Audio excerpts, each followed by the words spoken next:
That's right, the Fayetteville Public Schools athletic director met the 14-year-old girl here behind me.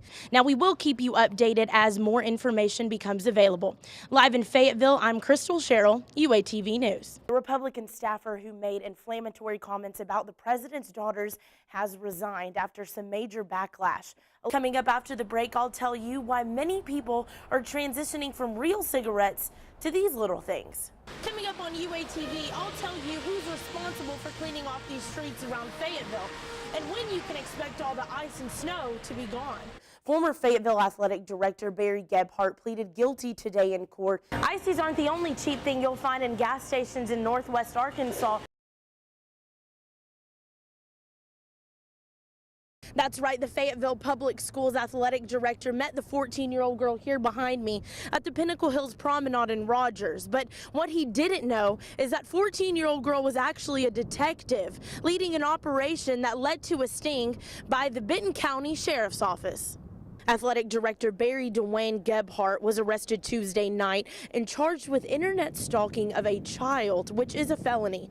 The Benton County Sheriff's Office started investigating Gebhardt at the beginning of October after they found an inappropriate post he put on a social application called Whisper. In the state of Arkansas, that carries 6 to 30 years, up to a $15,000 fine. According to court documents, the detective talked with Gebhardt for about 2 weeks, posing as an underage girl. Obviously, being an adult, you can't contact a juvenile and talk about some of the things that were spoke about and pictures sent. It's just against the law, period. Now behind me here is the Fayetteville Athletic Complex for the high school where Gebhardt has been employed for 30 years. Gebhardt is now on an administrative paid leave from the school district, and his arraignment has been set for December 2nd with a bond of $75,000. Now, until that arraignment in December, he is not allowed contact with a minor unsupervised, and he is not allowed any access to the internet.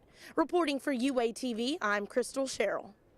An update to a story I first brought to you in October of last year. Former Fayetteville Athletic Director Barry Gebhardt pleaded guilty today in court to sexual indecency, which is a Class D felony. Now, Gebhardt was arrested in October of 2013 on a charge of internet stalking of a child after exchanging sexual messages and photos, as well as attempting to meet up with a fictional 14-year-old girl. Now, Gebhardt must register as a sex offender for the next 15 years, and he was given 5 years probation. Along with that, Gebhardt is not allowed unsupervised contact with children other than his own. Reporting for UATV, I'm Krystle Sherrell. Today, the Center for Ethics and Journalism hosted an ethics discussion in Ozark Hall. UATV's Krystle Sherrell was there and joins us live now in the studio to tell us more. Krystle? Sam, this afternoon, the panel discussion was focused primarily on how many professions deal with ethics, mistakes in the workplace, and what scholars can do to promote ethical behavior. Many students and faculty were in attendance, even including Chancellor Gearhart. Panelists included faculty and guests from the schools of law, nursing, business, and education here at the U of A. The moderator for this event was visiting Distinguished Professor of Ethics, Deborah Potter, who came up with the idea of the panel discussion. She wanted to inform students that journalists are not the only professionals that deal with ethical issues. Professions all deal with ethical dilemmas. Many of them are very similar, but we rarely talk to each other about them. Journalists expose them when they're involved with other professions, but they don't really understand the backstory. What's the thinking? How does the profession get trained in ethics? Why are ethical violations occurring? So I thought it would be interesting to bring people together from different professions and just kind of see how we compare and contrast. Now, Potter went on to tell me that she believes that pressure is mostly to blame when it comes to ethical issues in the workplace. The main focus from Potter during her visit here is to help students graduate with a compass as well as a backbone. Some great advice for students today. Reporting for UATV, I'm Krystle Sherrell. Tonight, an alleged sexual assault on campus. UATV's Krystle Sherrell spoke with UAPD Captain Gary Crane to get the latest on the story. We go to Krystle Sherrell live with more. Krystle? happened on Tuesday between the hours of midnight and 4:30 a.m. The victim is a girl who was visiting a male acquaintance in the Maple Hill Southwest residence hall when she was touched inappropriately. She reported this incident on Wednesday. Now, an arrest has not been made yet as the investigation is still ongoing. This is a very serious matter, but UAPD Captain Gary Crane says that students should not be alarmed. Situation, acquaintances, and who are both from the same hometown. Each one's 18 years old, a student. So there's no alarm for the other campus community other than just the normal caution and to be careful of the situations that transpire.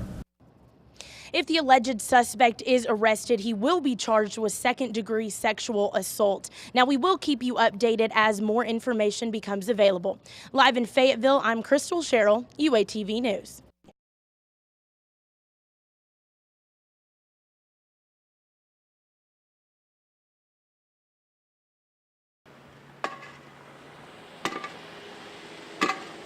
Stay inside. I wouldn't try to attempt it.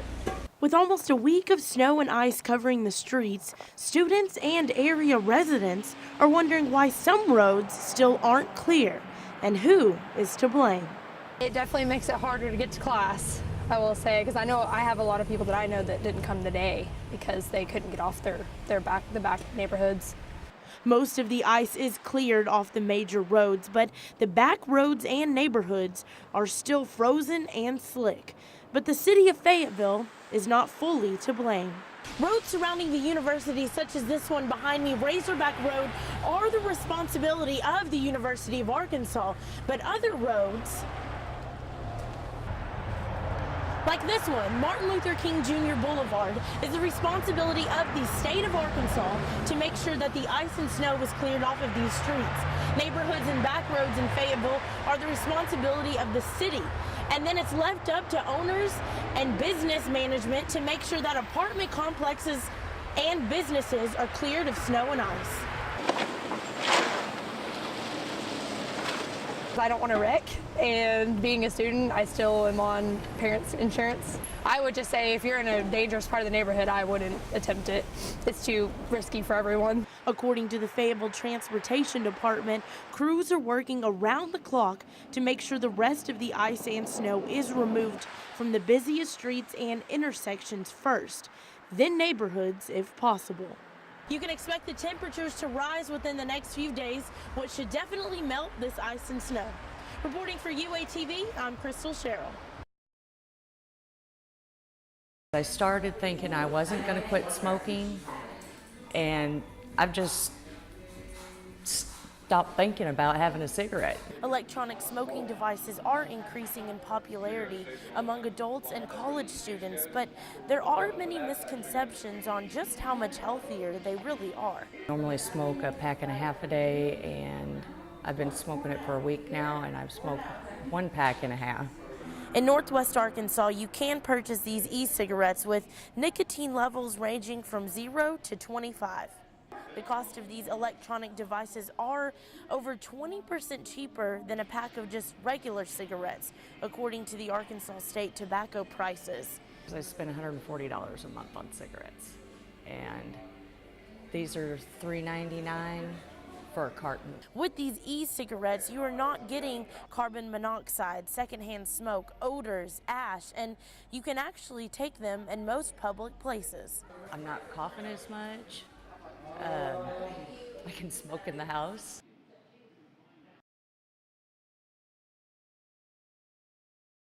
Well, if I would have known that it was a problem on campus, I would have been more careful about where I chose to park.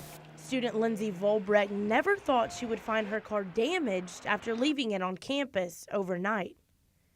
While reports of vandalism and theft are increasing, some parking lots around campus are more vulnerable than others. It does. It probably, someone can walk by that vehicle and see the property or the valuables in sight, a lot more plain sight, and so they may check that vehicle a lot more than they would if they look in a car with tinted windows. UAPD Detective Josh Bowen says it is important for students to remember that no one is immune to vandals or thieves. Yeah, the theft is probably on an increase. It's mainly because students are leaving things left out in the open. Remember these 3 tips when leaving your car, moped, or other property. They could save you from theft and damage. Park in well-lit areas or where there is heavy traffic or pedestrian flow. Always be sure to lock your doors, trunk, and other compartments where people might be able to get into. And do not ever leave anything in the open, such as wallets, electronics, bags, or anything else people can see from the outside. We make a routine to check every parking lot every shift to make sure those vehicles are secure, but just to follow those rules and keep your valuables hidden out of the vehicle, put them in the trunk or under your seat or in your dorm room with you. Reporting for UATV, I'm Krystle Sherrell.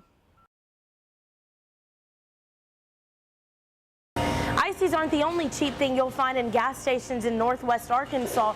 Gas prices are lowering as well. The state of Arkansas can expect to see gas go below the $3 mark for the first time in 3 years, according to AAA analysts. I'm paying for a lot of tuition, like my apartment, so it's just nice to not have to pay a lot for something that I'm just moving around in. If there's not a decrease already, by Thanksgiving, you should see gas lower in as many as 33 states.